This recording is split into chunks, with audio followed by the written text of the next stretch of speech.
दरवाजा खोला तो अंधेरे में कोई खड़ा नजर आया, लेकिन जो कोई भी था काली चादर ओढ़े हुए था। मैं इसे पहचान ना पाया कि इसकी आवाज उभरी, पीर मुर्शिद मैं इलियास खान हूँ। इलियास खान अंदर आ जाओ, मैंने कहा, और इलियास खान अंदर दाखिल होते ही झुककर मेरे पैरों से लिपट गया। माफ कर दे मुर्शिद, माफ कर दे शाह साहब, बड़ी गुस्ताखियां की हैं आपकी शान में, माफ कर दे। आप तो अल्लाह वाले हैं, मैंने बड़ी बदतमीजी की आपसे। खुदा के बंदे उठो, क्यों मुझे गुनहगार कर रहे हो? क्या हो गया तुम्हें? मुझे वो मिल गया जो आपने बताया था, दल दर दूर हो गए मेरे। मैं तो बड़ा मकरूज था मुर्शिद, इज्जत पर आई हुई थी, कर्ज ख्वाहों से छुपता फिरता था। अब आपकी इनायत से इज्जत से जी सकूंगा। इज्जत, आप कितने रहम दिल हैं। मेरी बदतमीजी को नजरअंदाज करके आपने मुझे नई जिंदगी दे दी। इलियास खान का रंग ही बदला हुआ था, ना वो तीखापन, ना वो कड़फू। चलो तुम्हारा काम बन गया, हमें भी खुशी हुई, मगर हमारी वो शर्त कायम है। हजूर मेरे साथ ही इलाहाबाद चलिए, गुलामों की तरह खिदमत करूंगा, सारे काम करूंगा जो आप हुक्म देंगे। हमें बस अपना पता बता दो, हम आएंगे तुम्हारे पास। अभी यहाँ काम है, आप मुझे बस हुक्म दे दे, खुद लेने आ जाऊंगा दोबारा। आप कह दो रियाज साहब की भी खिदमत करूं, जो तुम्हारा दिल चाहे करना, हमें पता बता दो। मैंने हंसकर कहा और इलियास खान ने मुझे इलाहाबाद में अपना पता ज़हनशीन करवा दिया। इसके बाद वो ना जाने क्या उलफुल बकता रहा, बमुश्किल तमाम टला। सुबह को जा रहा था। ये सोना चांदी भी क्या चीज होती है, इंसान में क्या क्या तब्दीलियां रुनमा कर देती हैं। नींद ऐसी टूटी थी कि आंख खोलने को जी ही नहीं चाह रहा था। हड़बड़ाकर उठ गया। फजर की नमाज कजा हो गई थी, दिल ही दिल में लाहौल वाला पड़ता हुआ उठ गया। जाने आंख क्यों नहीं खुली थी। वुजू किया और कजा पढ़ने बैठ गया। गलती मुझसे ही हुई थी, जय नमाज बिछाने से पहले दरवाजा खोल देना चाहिए था। नमाज शुरू ही की थी कि दरवाजा बजाया जाने लगा। जो शख्स भी दरवाजा बजा रहा था निहायत अहमक था, इसे जवाब न मिलने पर रुकना चाहिए था, मगर वो हाथ उठाने का नाम नहीं ले रहा था। सख्त गुस्सा आया, मगर क्या करता। खुदा खुदा खुदा करके सलाम फेरा, गुस्से से दरवाजे की तरफ बड़ा। अंदाजा हो गया था कि फतेह मोहम्मद के अलावा कोई नहीं हो सकता। मुझे देखते ही बोला, शुक्र अल्लाह का जिंदा हो, हमें तो अंदेशा हो गया था कि चल बसे। फतेह मोहम्मद तुम निहायत बेवकूफ इंसान हो। क्या वो बंदा है खुदा? भाई फूट लिए निहार मुंह, खबर देने आए हैं। कौन? इलियास खान। मुंह अंधेरे बिस्तर बगल में दबाकर निकल लिए। अल्लाह खैर करे, अच्छे नवाब को दबी जुबान से बता तो दिया है, कुछ बोले नहीं, बस इतना कहा कि फतेह मोहम्मद इन्हें जाना था, मगर दाल में कुछ काला जरूर है, वरना वो 2 दिन से पहले कहते हैं जाना है, नाश्ते के बाद जाने का फैसला करते हैं, फिर सोचते हैं कि खाकर जाएंगे, मगर इस मरतबा तो वो चुपचाप निकल लिए। जरूर कुछ दाल में काला है। क्या दाल में काला है? अम्मा कुछ हाथ लग गया, लेकर निकल लिए, भाई की ससुराल का माल समझ के। क्या तुम्हें ऐसी बातें करनी चाहिए फतेह मोहम्मद? मैंने मुलामत करते हुए कहा। अम्मा तो कौन सी किसी गैर से कर रहे हैं, तुम इतने शरीफ आदमी हो कि दिल की कह लेते हैं। पर एक बात है मियाँ, गरीब का कोई नहीं होता, घुटने पेट की तरफ ही मुड़ते हैं। कल तुमने मुझ भी इन्हें सिट्टे का नंबर दिया होगा। मैंने इन्हें सिट्टे का नंबर नहीं दिया फतेह मोहम्मद। अम्मा हमसे अड़े उड़ते कबूतर के पर गिन लेते हैं, हम भी ताड़ में लगे रहते थे। इनकी रात को बरगद की जड़ में तावीज गाड़ते हुए भी देख लिया था हमने। तावीज गाड़ते हुए? मैं हैरत से बोला, कसम अल्लाह की, बरगद की जड़ में गड़ा खोद रहे थे, फिर बराबर भी कर दिया। जब चले गए तो हमने करीब जाकर भी देखा, मट्टी बराबर की गई थी। तावीज की बात ना होती तो खोद कर देखते। बाहर से आवाज आई, फतेह मोहम्मद लग गए बातें बनाने में। लो वो आगे नसीहत अली खान, अब नसीहतें करेंगे। अम्मा आ रहा हूँ, नाश्ते के पूछने आए थे तुम और वहां जम गए। लो चलो नाश्ता रखो संभाल कर। बंदू खान खुद नाश्ते की ट्रे ले आया था। फतेह मोहम्मद ने जल्दी से ट्रे संभाल ली और उसके बाद मेरे लिए नाश्ता लगाने लगा। मैंने ऐसे भी नाश्ते की पेशकश की तो कहने लगा, मियाँ साहब आप कर लो, आपका बहुत बहुत शुक्रिया कि आपने हमें पूछा, मगर शिकायत करते रहेंगे, गरीब आदमी की भी सुननी चाहिए। असल जरूरत हमारी है, इनका क्या है? सट्टा लगाएंगे, माल कमाएंगे, अय्याशी करेंगे। यहाँ तो 12 बच्चों का मामला है। मैं खामोशी नाश्ता करता रहा। फिर मैंने कहा, बर्तन ले जाओ। वो शायद मजीद कुछ कहने की हिम्मत नहीं कर सका था, बर्तन उठाकर बाहर निकल गया। मैं थोड़ी देर तक बैठा सोचता रहा और इसके बाद खुद ही बाहर निकल आया। हवेली के मुलाजिम अपने कामों में मसरूफ थे। मैं टहलता हुआ दूर तक निकल आया और इत्तेफाक से इसी वक्त बर्गर की इसी दरख्त के करीब पहुंच गया जिसकी जड़ से इलियास खान का काम बना था। यूं ही निगाह इसकी जड़ पर जा पड़ी और बस कुदरत ने यह अता फरमा दिया था, जिसका एहसास इस वक्त फिर हुआ। आंखों ने इन गहराइयों में देखा, कलसा गायब था, लेकिन मिट्टी में चंद अशरफियां नजर आ रही थी, 10-12 से कम नहीं होंगी। फौरन ही अंदाजा हो गया कि ये वो अशरफियां हैं जो मिट्टी में मिल जाने की वजह से इलियास खान को नजर नहीं आ सकी। वैसे भी इसने ये काम रात में किया था और यकीनी अमर है कि अफरा तफरी के आलम में किया होगा। चुनाचा ये अशरफियां रह गई। दिल खुश हो गया, बेचारे फतेह मोहम्मद के काम आ सकती हैं। चलता हुआ हवेली के बीच से मैं जा निकला और इस वक्त पीछे से मेहरुनिसा नूरजहां के साथ आती हुई नजर आई। दोनों तेज कदमों से मेरी तरफ आ रही थी। नूरजहां ने मुझे सलाम किया। मेहरुनिसा अजीब सी निगाहों से मुझे देख रही थी। मैं भी रुक गया। सलाम का जवाब देकर मैंने इन दोनों की खैरियत पूछी और मेहरुनिसा कहने लगी, मसूद साहब हम मेहमान खाने में आपकी क़यामगाह तक गए थे, आप इस तरफ चल करने के लिए निकले हुए थे। अब आपकी तबीयत कैसी है मेहरुनिसा? मैंने पूछा। बहुत अरसे के बाद मैं अपने आप को जिंदा महसूस कर रही हूँ और मुझे यूं लग रहा है जैसे मैं अभी जीने वालों में शामिल हूँ। मतलब यही है कि जो कुछ मुझ पर बीत रही थी मैं सही अल्फाज में तो इन लोगों को नहीं बता सकती थी, लेकिन जिंदगी से बेजार थी। मैं आपका शुक्रिया अदा करना चाहती हूँ और इसीलिए आपके पास पहुंची थी। अल्लाह ताला आपको मुकम्मल सेहत अता फरमाए, मेरी यही दुआ है। अब जबकि मेहरुनिसा ने आपको आपके नाम से मुखातिब किया मसूद मियाँ, तो मैं भी इसमें कोई हर्ज नहीं समझती। बराए करम आप में हमारी गुस्ताखी का बुरा ना मानिएगा। बुनियादी वजह यह कि आप हमारी ही उम्रों के हैं और अगर हम आपको किसी एहतराम के नाम से पुकारेंगे तो बड़ा मज़ा का खेज लगेगा। कोई हर्ज नहीं है नूरजहां साहिबा, आपको मेरा नाम मालूम है, बस इतना काफी है। आप मुझे मेरे नाम से पुकार लीजिए। बेहद शुक्रिया। दरअसल मेहरुन्निसा चाहती है कि अगर आप किसी भी तरह यहाँ क़याम के लिए कुछ वक्त निकाल सके तो इनका खौफ दूर हो जाएगा। मुझसे बातें करती रही और शेख साहब से भी उन्होंने कहा है। ओहो ओहो, देखिए वो शेख साहब आ गए। नूरजहान एकदम बोली और मेरी नजरें भी इस जानिब उठ गईं। शेख अब्दुल कुद्दूस इधर ही चले आ रहे थे। सलाम करके मुझसे हाथ मिलाया और फिर कहने लगे, ये अच्छा हुआ कि लड़कियां खुद ही आपके पास आ गई मसूद मियां, क्या उन्होंने अपना मकसद आपको बता दिया? जी जी, मेहरुन्निसा साहिबा का कहना है कि अगर मैं यहाँ कुछ अरसा क़याम करूँ तो इनके दिल से खौफ चला जाएगा, लेकिन अच्छा हुआ कि आप तशरीफ ले आए, आपके सामने कुछ हकीकतें अर्ज कर लूँ। बेशक अभी कुछ वक्त यहाँ हूँ, लेकिन जाऊँगा तो एक ऐसा इत्मीनान बख्श हाल छोड़ जाऊँगा जिसके बाद ये खतरा मौजूद ना रहेगा। इससे ज्यादा क़याम ज़ाहिर है किसी भी तरह मेरे लिए मुमकिन नहीं होगा। मेहरुन्निसा और नूरजहान इस इत्मीनान के बाद वापस लौट गई कि अभी मैं यहाँ क़याम करूँगा। नूरजहां वाकई बड़ी शोखो शरीर थी, न जाने क्या क्या मेहरुन्निसा के कान में बुदबुदाती रहती थी, लेकिन मेहरुन्निसा संजीदा लड़की थी। बहरहाल शेख साहब भी चले गए और मैं वापस अपने आराम गाह में आ गया। अब यहाँ क़याम करना वाकई एक मुश्किल अमर था। दिल में ये सोच रहा था कि एक ऐसा अमल हो जिसकी बुनियाद पर मेहरुन्निसा मुकम्मल तौर पर महफूज हो जाए और मैं यहाँ से इलाहाबाद का रुख करूँ। वहाँ वो हो सकता है मामू रियाज के साथ अम्मी अब्बू और बहन भी मिल जाए। क्या ऐसा हो सकता है? क्या मेरी जिंदगी में एक बार फिर वही दिन लौट आएंगे? बस हसरतों के अलावा कुछ नहीं था।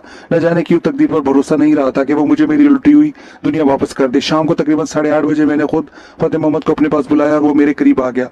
फतेह मोहम्मद कुछ नाराज हो गए मुझसे। क्या ले लेंगे मियाँ जी आपसे नाराज होकर? हमने तो पहले ही कहा था कि बस शिकायत है हमें तुमसे। फतेह मोहम्मद देखो, मैंने तुमसे पहले भी कहा था कि इलियास खान को मैंने कोई नंबर वगैरह नहीं बताया। वो वहाँ क्या कर रहा था ये वो जानता है, लेकिन मेरे इल्म ने मुझे बताया कि बरगद के इसी दरख्त के नीचे नजर आने वाली मिट्टी से ढके हुए गड्ढे में कोई ऐसी चीज मौजूद है जो तुम्हारे काम आ सकती है। फतेह मोहम्मद ने मुंह फाड़ कर कहा। हाँ फतेह मोहम्मद, तुम भी इसी वक्त जब इलियास खान ने दरख्त की जड़ में खड़ा खोदा था, वहां पहुंचने के बाद वो गड़ा खोदना, इसकी मिट्टी को अच्छी तरह तलाश कर लेना। मुमकिन है तुम्हें उसमें कोई ऐसी चीज मिल जाए जो तुम्हारे लिए कारआमद हो। बड़ी एहतियात की जरूरत है। अगर वाकई में कुछ मिल जाए तो इसे अपने पास पोशीदा करके गड़ा बराबर कर देना। समझ रहे हो ना? अभी चला जाओ, फतेह मोहम्मद ने कहा। अभी तुम्हें वहां देख लिया जाएगा और जो कुछ तुम्हारे हाथ लगा वो इस घर के मालिकों की मिल्कियत होगा। इसे अपने कब्जे में नहीं ले सकोगे। अम्मा, तो क्या इलियास को भी वहां कुछ मिल गया था? फतेह मोहम्मद ने पूछा। अब ये तो मुझे नहीं मालूम। इलियास खान ने मुझसे ऐसी कोई बात नहीं की, मगर तुम ये काम एहतियात के साथ कर लेना। बाद में मुझसे ये मत कहना कि मैंने तुम्हारे लिए कुछ नहीं किया। अरे भाई मियाँ, तुमने तो दिल भुला दिया है। कसम अल्लाह की, मेरे को सब्र कैसे आएगा? क्या करूं प्यारे भाई, बस खुदा जाने रात किस वक्त होगी। जाओ जाओ, सुकून से अपना काम सर अंजाम देना। जल्दबाजी की तो जो नुकसान उठाओगे इसके खुद जिम्मेदार होगे। नहीं नहीं मियाँ साहब, जो आपने कह दिया है वही करूंगा, कसम अल्लाह की। फतेह मोहम्मद ने कहा और वहां से चला गया। बस इसके बाद कोई खास मशगला नहीं था, लेकिन यहाँ सवेली में घुसे रहना भी एक मुश्किल काम था। रात को दिल में ये आई कि यहाँ दिल्ली में जो मुकद्दस मज़ारात का शहर है, क्यों ना मज़ारात की ज़ियारत करूं, और कुछ नहीं तो कम से कम दिल को सुकून ही मिलेगा। ज्यादा तो नहीं सुन सका था, लेकिन थोड़ी बहुत बातें कानों तक पहुंची थी कि दिल्ली में बड़े बड़े जेद बुजुर्गों के मज़ारात हैं। अब मुझे इन तमाम चीजों से दिलचस्पी हो गई थी। दूसरे दिन सुबह मामूल के मुताबिक जागा। नाश्ता फतेह मोहम्मद लाया था। आंखें झुकी हुई थी, जुबान बंद थी, चेहरे पर सुर्खी छाई हुई थी। मेरे होठों पर मुस्कुराहट फैल गई। इसका मतलब है फतेह मोहम्मद का काम हो गया। इसने नाश्ता मेरे सामने रखा, हैरत अंगेज तौर पर खामोश था। मैंने इसे मुखातिब किया। फतेह मोहम्मद, और वो एक तरह उछल पड़ा जैसे बिच्छू ने डंग मार दिया हो। कितनी थी? मैंने सवाल किया। 13, वो बेख्तियार बोला, और फिर चौंक कर कहने लगा, क्या मियाँ साहब, क्या काम हो जाएगा तुम्हारा? मैंने पूछा और फतेह मोहम्मद इधर उधर देखने लगा। चंद लम्हा सोचता रहा, फिर जल्दी से आगे बढ़ा और झुककर मेरे पांव पकड़ लिए। कसम अल्लाह की, जिंदगी भर गुलाम रहूंगा आपका मियाँ साहब। दिन फेर दिया आपने मेरे। माफ कर दीजिए, मुझे माफ कर दिए। रात को ये सोच रहा था, बल्कि सारी रात सोचता रहा था कि आपको बोलकर नहीं दूंगा, चुप लगा जाऊंगा, मगर गलती थी, गुस्ताखी थी मेरी, माफ कर दीजिए। अरे फतेह मोहम्मद, हमसे छुपाने की क्या जरूरत थी? भाई हम भला किससे कहने जा रहे हैं? ठीक है, अब तुम जाओ ना, और तुम्हारा काम। मियाँ साहब, आपने बस बेकार बातों से गुरेज करो। अच्छा हाँ, जरा हमें ये बताओ, यहाँ कौन कौन से बुजुर्गों के मज़ारात हैं और कहाँ से कहाँ जाना होगा हमें? मज़ारात? लो, ये भी कोई पूछने की बात है? दिल्ली की किसी भी सड़क पर निकल जाओ, किसी चलते फिरते से पूछ लो, वो सारे के सारे मज़ारों के पते बता देगा। फतेह मोहम्मद बोला। जाने का इरादा है क्या? हाँ फतेह मोहम्मद, जी चाहता है। तो फिर मोटर निकलवा लूं शेख साहब की, सारे में घुमा देगा। नहीं फतेह मोहम्मद, मैं पैदल ही जाऊंगा, तुम्हारी मर्जी है मियाँ साहब। फतेह मोहम्मद बोला। आज इसने एक भी फजूल बात नहीं की थी, जानता था कि इसकी वजह क्या है। फिर नाश्ते से फरागत हासिल करने के बाद मैं वहां से बाहर निकला। पते पूछता रहा। एक जगह रोककर एक शख्स से हजरत निजामुद्दीन औलिया के मज़ार का पता पूछा, और इसने हैरत से मुंह खोल दिया। अम्मा, नए लगते हो, दिल्ली में कहीं बाहर से आए हो? ऐसी ही बात है, मैंने जवाब दिया, और वो सर ही पड़ गया। मुझसे पूछे बगैर तांगा रोका और मुझे सवार होने का इशारा किया। क्यों? अम्मा आ जाओ, तकल्लुफ ना करो, हमारे सुल्तान जी की जियारत को आए हो, चलो हम पहुंचा देंगे इनके। लाख मना किया, ना माना। तांगा चल पड़ा और वो मुझे रास्तों के बारे में बताने लगा। बिल आखिर दरगाह शरीफ पहुंच गए। वो तांगे में वापस चला गया। इसकी मोहब्बत ने दिल पर बड़ा असर किया था। अंदर दाखिल हो गया, ज़ाहिर से दिल शाद हुआ, फातिहा ख्वानी की और बहुत देर तक रुका रहा। उठने को जी ही नहीं चाह रहा था। दोपहर का वक्त था, तेज धूप पड़ रही थी, हवा के झक्कड़ चल रहे थे। गर्मी और धूप की वजह से कोई नजर नहीं आ रहा था। हवाओं के मरगोले बाज जगह भंवर की शक्ल में बुलंद होते और चकराते दूर निकल जाते। बचपन की कुछ बातें याद आ गईं। अक्सर दोपहर को खेले निकल जाता था, ऐसे ही झक्कड़ चल रहे होते थे। अम्मा देख लेती तो कहती, ऐसी दोपहर में घर से ना निकला करो, झक्कड़ बावले उठा ले जाते हैं। ये क्या होता है, मैंने पूछा तो माँ ने मुझे झक्कड़ बावले दिखा। हवा के भंवर जो इंसानों की तरह चलते नजर आते हैं। क्या होता है, जिनों की सवारी, जिन इन पर सवार होकर सैर को निकलते हैं, और अगर इनके रास्ते में कोई आ जाए और तो जिन इसे उठाकर ले जाते हैं। बचपन की बातें शायद उम्र के आखिरी हिस्से तक याद रहती हैं और इन्हें भुलाना नामुमकिन होता है। इन गोलों को देखकर दिल में वही खौफ तारी हो गया जो बचपन में हो जाया करता था। इस खौफ में भी एक लज्जत का एहसास हुआ। माँ याद आ गई थी, और ये याद तो एक ऐसी कैफियत अख्तियार कर चुकी थी जिसे अल्फाज में मुंतकिल करना नामुमकिन था। आगे बढ़ता रहा और फिर एक झक्कड़ बावले की जद में आ गया। अचानक हवा का एक जोरदार झक्कड़ अकब में नमदार हुआ। इस झक्कड़ ने एक वसीद दायरे की शक्ल इख्तियार कर ली।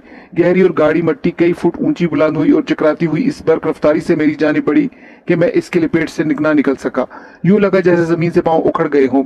बड़ा शदीद वार था हवा का। मैंने दोनों हाथ आंखों पर रख ली और तेज हवाओं का ये जोरदार झक्कड़ मुझे जमीन से बुलंद करने में कामयाब हो गया।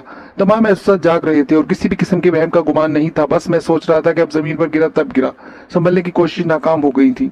हवा का ये झक्कड़ मेरी जगह से काफी दूर ले गया और इसके बाद मैं गिर पड़ा। घुटनों में चोट लगी थी। बारीक बारीक पत्थरों के टुकड़े हथेलियों में चुभ गए थे और मैं गिर्द की वजह से आंखों में कड़वाहट महसूस कर रहा था। हवा का ये तेज झक्कड़ मुझ पर से गुजर गया, कई फुट दूर ला फेंका था और अब वो मुझसे आगे निकल गया था। आंखें खोली तो मट्टी चुभने लगी। वो मुश्किल तमाम शाने से कंबल उतार कर एक सिमत रखा और कमीज के दामन से आंखें साफ करने लगा। बड़ी मुश्किल से आंखें इस काबिल हुई थी कि जमीन नजर आ सके। मुस्कुराहट आ गई थी चेहरे पर और बदस्तूर माँ की हिदायत याद कर रहा था। फिर जमीन पर हाथ टिकाकर अपने आप को संभाला और सीधा खड़ा हो गया। लेकिन दिमाग को जो खौफनाक झटका लगा था इसने आंखें तारीक कर दी। जो मंजर नजर के सामने आया था इस पर यकीन करने का तस्वुर भी नहीं कर सकता था। फटी फटी आंखों से इर्द गिर्द का माहौल देखा। खुदा की पनाह, ये वो जगह ही नहीं थी जहाँ आपसे चंद लम्हे बेशतर मौजूद था। ये तो माहौल ही बदला हुआ था। लखनऊ ईंटों की बनी हुई एक इंतहाई वसीदा वसी इमारत, बड़े बड़े झरोके, अजीब सी फसील नुमा सतून और जगह जगह लखनवी ईंटों के हेबतनाक ढेर, कहीं टूटे हुए दरवाजे तो कहीं मेहराबे। एक बात जो समझ में आई वो निगाहों का धोखा तो हो नहीं सकता, और अगर दिमाग में कोई खराबी है तो इन बातों को महसूस करने की कुव्वत ज़हन में कैसे मौजूद है। लेकिन कुछ भी नहीं था। जिनों की सवारी गुजर रही थी और मेरी माँ के कहने के मुताबिक जिन मुझे यहाँ उठा लाए थे। भला इसके अलावा और क्या सोच सकता था। बचपन की हदूद से गुजरा था और माँ की हिदायत पर गौर किया था तो कहीं सोचा था कि माँ धूप से बचाने के लिए अल्फाज अदा करके खौफजदा करना चाहती है ताकि धूप मुझ पर असरअंदाज ना हो। लेकिन वो कहानी इस वक्त मुजस्सम थी। झक्कड़ बावलों में सफर करने वाली जिनों की सवारी के बीच आ गया था और उन्होंने मुझे यहाँ ला पटका था। क्या इसी बात पर यकीन कर लूं, मगर जगह कौन सी है और जो कुछ हुआ है वो क्या वाकई सच है? एक अनोखा सच। अब किसी शुबे की गुंजाइश नहीं रह गई थी। उठा, कंबल एहतराम से उठाकर शाने पर डाला, अपनी जगह से खड़ा हो गया और इधर उधर देखने लगा।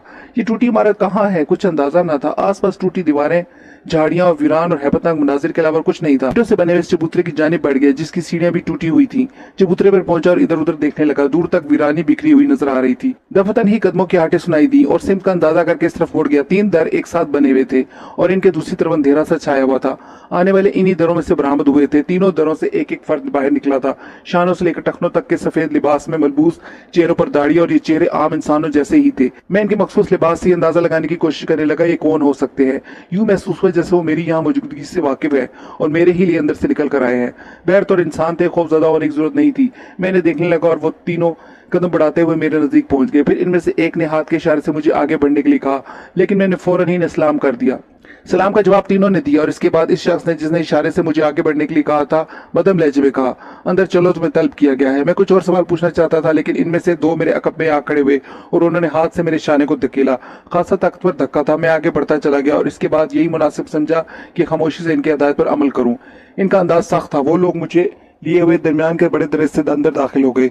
ये जगह खासी वसी थी। इसकी दूसरी जानिब एक दरवाजा नजर आ रहा था जिससे रोशनी छन रही थी और ये रोशनी कुदरती थी। इसका मतलब है कि दूसरी तरफ भी कोई खुली जगह मौजूद है। वो इसी दरवाजे की सिमत ले चले और फिर मैं इस दरवाजे से भी दूसरी तरफ निकल गया। ये एक वसी और इस कमरा था जिस पर एक बड़ा सा गाँव तकिया लगाए हुए एक उम्र रसीदा शख्स बैठा हुआ था। सुर्ख सफेद चेहरे के साथ बड़ी पुररौब शख्सियत का मालिक नजर आता था। इसके दोनों सिमत नीम दायरे की शक्ल में 10-12 अफराद बैठे हुए थे। कुछ लोग कुछ फासले पर हट कर बैठे हुए थे। मुझे आने वालों ने आगे बढ़ने का इशारा किया और उस शख्स ने गर्दन उठाकर मुझे देखा, फिर उंगली से एक सिमत इशारा कर दिया। मुझे एक अलग गोशे में बैठा दिया गया, लेकिन मोहम्मद शख्स से मेरा फासला ज्यादा नहीं था। इस वसी और इस कमरे में और भी दरवाजे थे। एक दरवाजे से चंद अफराद अंदर दाखिल हुए, फिर एक और दरवाजे से जो शख्स अंदर आया वो मेरे लिए बड़ा हैरान कुन था। एक खूबसूरत सी शक्ल का नौजवान जिसकी पेशानी पर पट्टी बंधी हुई थी और जिसकी तेज निगाहें मुझे घूर रही थी। मोहम्मद शख्स के करीब आकर दोजारों बैठ गया। इसके बराबर ही एक और काली दाढ़ी वाला शख्स आकर बैठ गया। मोहम्मद शख्स ने गर्दन उठाकर मुझे देखा, फिर काली दाढ़ी वाले शख्स को, और इसके बाद इसकी आवाज उभरी, साबित जलाल, अपने बेटे गुलाम जलाल से पूछो कि क्या यही वो शख्स है जिस पर गुलाम जलाल ने अपने आप को जख्मी करने का इल्जाम लगाया है। इस शख्स को साबित जलाल कहकर पुकारा गया था। इसने खूनी निगाहों से मुझे देखा और फिर पास बैठे हुए नौजवान को, लेकिन गुलाम जलाल का नाम सुनकर मैं खुद ही चौंका था। मेरी जिस कदर रहनुमाई हुई थी इसमें गुलाम जलाल का नाम तो शामिल था, लेकिन इस सूरत से आशनाई ना हो पाई थी। एक लम्हे में मुझे सारी हकीकत का अंदाजा हो गया, लेकिन इसके साथ साथ ही दिल में खौफ बिल्कुल खत्म हो गया। नौजवान लड़के ने मुझे घूरते हुए मुअद्दब अंदाज में कहा, हाँ मोअज़्ज़ज़ काजी साहब, हकीकत यही है कि यही वो शख्स है जिसने मुझे जख्मी किया। ऐ शख्स, तेरा नाम क्या है? जिस शख्स को काजी कहकर मुखातिब किया गया था इसने करख लहजे में मुझसे पूछा। मेरा नाम मसूद अहमद है और मेरे वालिद का नाम महफूज अहमद। हम तुझसे ये पूछना चाहते हैं कि गुलाम जलाल से तेरा क्या इख्तिलाफ था और इस झगड़े की बुनियाद क्या थी? क्या तुझे इस बात का इल्म था कि गुलाम जलाल हमारे कबीले से है? और क्या तू ये नहीं जानता था कि हमारे कबीले के नौजवान को जख्मी करने का नतीजा क्या निकल सकता है? मोअज़्ज़ज़ काजी साहब, निहायत एहतराम के साथ तफसील अर्ज करने की इजाजत चाहता हूँ। मैंने बेखौफी से कहा। मुलाहिज़ा फरमाया आपने काजी मोहतरम, ये शख्स कितना सरकश है, इसका अंदाज़े गुफ्तगू ऐसा है जैसे ही हमें गर्दानता ही ना हो। साबित जलाल ने कहा। तुम्हें खामोश रहने का हुक्म दिया जाता है साबित जलाल, बारिश बुजुर्ग ने कहा, और सयादारी वाला साबित जलाल खामोश हो गया। बारिश बुजुर्ग ने मुझे देखा और मैंने कहा, गुलाम जलाल ने एक ऐसी पाकबाज लड़की पर तसल्लुत कायम कर लिया था जो बचपन से एक नौजवान से मंसूब थी और से चाहती थी। इसने इसके अहले खानदान को खौफजदा कर रखा था और वो नेक मुसलमान घराना गमजदा और परेशान था। मैंने इससे दरखास्त की थी मगर इसने मुझे जरर पहुंचाना चाहा और मैंने अपने दिफा के लिए इसे झटक दिया। ये सांप की शक्ल में मुझे डसना चाहता था। ये दीवार से जा टकराया और जख्मी हो गया। क्या ये मेरा कसूर है? क्या ये सच है गुलाम जलाल? हाँ काजी मोहतरम, वो दोशीज़ा मेरे जी को भाग गई थी। वो तुझे कहाँ मिली थी? इसी बोसीदा हवेली में। ये हवेली इसके बाप की मलकियत है। वो चांदी रात में कलीलें कर रही थी और अचानक मेरे सामने आ गई थी। तो क्या वो शेख अब्दुल कदूस की बेटी है? दुरुस्त है काजी मोहतरम, मगर ये तो गुनाह कबीरा है। अबुल अब्दुल कदूस दीनदार और खुदा तरस इंसान है, मुसलमान भी है और पाबंदे अहकामात इलाही है। दोम दोशीज़ा निस्बत रखती है। तुझे ये लाजिम न था गुलाम जलाल कि इस पर फेफ्ता होता और इससे गुमराह करता। बस ये साबित हुआ कि ये शख्स बेकसूर है और जो कुछ हुआ इसमें गुलाम जलाल की नादानी थी। चुनाचा साबित जलाल, तुझ पर लाजिम है कि इसे हरजाना अदा करे और वहीं पहुंचाए जहां से इसे लाया गया है। काजी मोहतरम, मेरा बेटा गमजदा हो जाएगा, साबित जलाल ने कहा। तो तू क्या चाहता है कि कोई गैर शरई फैसला किया जाए दूसरे एहतजाज पर? तो फिर ये सजा का हकदार होगा। तेरा फर्ज है कि तू अपने सरकश बेटे की निगरानी करे। अगर इसे नाफरमानी का मर्तकब पाया गया तो इसके लिए सजाए मौत तजवीज की जाएगी। काजी का फैसला सर आंखों पर, साबित जलाल ने कहा, और काजी साहब अपनी जगह से उठ गए। इनके साथ ही बकिया अफराद भी उठ गए। साबित जलाल ने एक थैली हरजाने के तौर पर मुझे दी जो मुझे लेना पड़ी। फिर वो मुझे साथ आने का इशारा करके चल पड़ा। हवेली के बैरूनी सैन में एक घोड़ा खड़ा हुआ था। ये जानता है तुझे कहाँ जाना है, इस पर सवार हो जा। मैंने रकाब पर पाँव रखा और घोड़े की पूंछ पर बैठना चाहा मगर दूसरी सिमत जा गिरा। बड़ी खिफत हुई थी मगर मामला दूसरा ही था। जगह एकदम बदल गई थी। वही धूप, वही हवाएं, वही माहौल, कोई तब्दीली नहीं हुई थी। अपनी आराम गाह में आकर इसी पूरे वाक़े पर गौर करने लगा। क्या कुछ अता हो गया मुझे। जिनों की नगरी पहुंच गया था, इनकी अदालत में हाजिरी हुई थी और मुकदमा जीत गया था। जो कुछ ज़ेर वजीर हुआ था इसके बाद मैंने सब बिल्कुल महफूज हो गई थी। चुनाचा अब शेख साहब की हवेली में क़याम में मानी था। ये लोग खदशे के पेश नगाह मुझे इजाजत नहीं देंगे और मेरे दिल को अब अलाहाबाद की लगन लगी हुई थी। साबित जलाल ने हरजाने की जो थैली दी थी इसमें जरूरत के लिए बहुत कुछ था। चुनाचा हवेली के मकीनों से गायबाना माजरत करके एक बार फिर वहां से निकल आए। कमल शानी पर मौजूद था लेकिन चंद जोड़े लिबास दरकार थे जो बाजार से खरीदे। इन्हें जगजा करके एक सूटकेस में रखा और स्टेशन पहुंच गया। अलाहाबाद जाने वाली ट्रेन के बारे में मालूम किया और जब रेल आई तो इसमें बैठ गया।